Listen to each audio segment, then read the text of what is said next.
So in a recent video, I mentioned that the fright condition or frightened condition in D&D 5e was a bit too blunt for me and that I had done something different about it. So I thought I would just expand on that for a moment, and maybe this is something that you will find useful to you as well. So the frightened condition in 5e is essentially you roll a wisdom save, and if you succeed, you're fine, and if you fail, you have disadvantage and you can't move closer, and that's about it.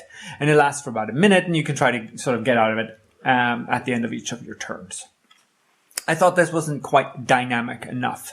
So what I did instead was write a little table that you roll on when you have a fright condition. And in order to make that even more dynamic, what I did was I lowered the DC of the fright effect by 2. So a DC 12 becomes a DC 10, for instance, and made a threshold of the original +5 or +7 to the modified one. So if the DC is 12, it becomes 10. If you roll under 10, you're in trouble. If you roll between 10 and 17, that's the original 12 plus 5, then you are not great, but you might be fine. And if you roll 17 or more, you have resisted the fear entirely. Now, if you fail or halfway pass, you will roll on a little fear table, and it's a D100 roll, and it has a bunch of different effects.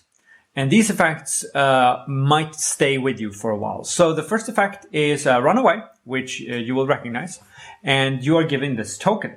Now, the token the effect will also specify how many turns you have to run away. So if you fail, it's D3 turns. So that could be like 2 turns. You cannot move closer, and you must end your turn further away from the target or from the cause of the fear.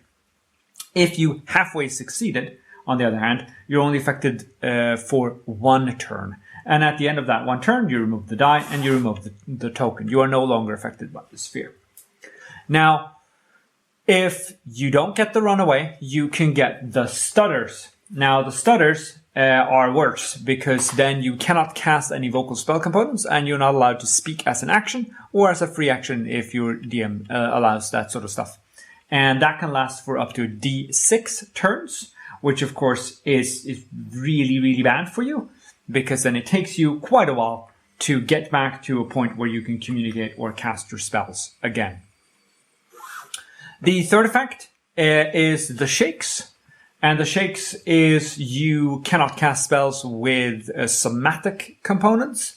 And you also have disadvantage on all attack rolls. And this, again, lasts for up to 6 turns if you fail, and only 1 turn if you halfway succeed. The next effect you can get is the Shivers. And then you have disadvantage on all saving throws, and this lasts for up to D3 turns. But if you halfway succeed, you can disregard this effect entirely. Same way as you would if you had succeeded on the roll. The next is Exhaustion. You suffer 1 level of exhaustion if you failed your roll, and none if you halfway passed. The next one is Madness. You suffer a long-term mental affliction of one kind or another, and if you halfway pass, you do not. And then you have to sort of make up what that entails. Then the next one it's a heart attack, which is bad for you. And if you failed your save, you take 25% of your maximum health as damage. And if you halfway succeeded, you don't take any damage, same as if you had succeeded outright. Then there is the next one, the penultimate one, is a profound magical fear. And the magical fear, it only lasts for 1 turn if you fail. And none if you halfway succeed. But during this 1 turn, you cannot use any magic. And you cannot use any abilities like Second Wind, Action Surge, anything like that. And what I did was that I limited this to stuff that had number of uses. So Favored Foe would be affected, whereas Sneak Attack would not.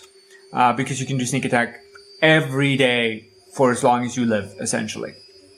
Whereas Favored Foe, you have a number of attempts you can do. The final effect is called Profound Fear. If you're already suffering from an effect, you add 2 to the number on that effect. So let's say that you are suffering from the Shivers. You have that for 2 turns. You roll Profound Fear. You will add 2 to that. So now you have to deal with that for 4 turns, which is probably quite bad. Otherwise, you roll again, and then you add 1 to the number, no matter, even if you pass. That means that you could have a heart attack even if you halfway passed, if you rolled Profound Fear. Now, of course, if a creature has a frightful presence that it uses once, then this system breaks down immediately. So instead, what I did was that fearful things are fearful every turn. So you can stack these effects if you are not careful. You could be in a fight with 4 ghosts and have to roll 4 wisdom tests every turn. That's why I lowered the DC so that you're not always affected by every fear that you come across. But it could mean that you have all of these present at any one time, where you have to run away. You have the magical fear, and then the next turn you just add another 2 turns to a shiver, and the turn after that, when you go down, this should be going away. This should be at number 2, and then you get another fright, and it adds 2 turns to this, and it adds 1 turn to this. So you're stuck in this perpetual terror state, which makes the game a whole bunch more dynamic and interesting. So far, I've done this with a few groups that are in realms of terror, and it has worked out quite well. And I think I'll be continuing to use this. The icons that I use, these little tokens, they're made by Dungeonloot-design, and I will link them. I will link to them, rather. I don't think they sell these tokens at the moment.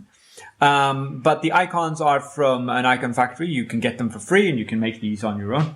And I just wrote on the back what the effect was in case anyone got confused.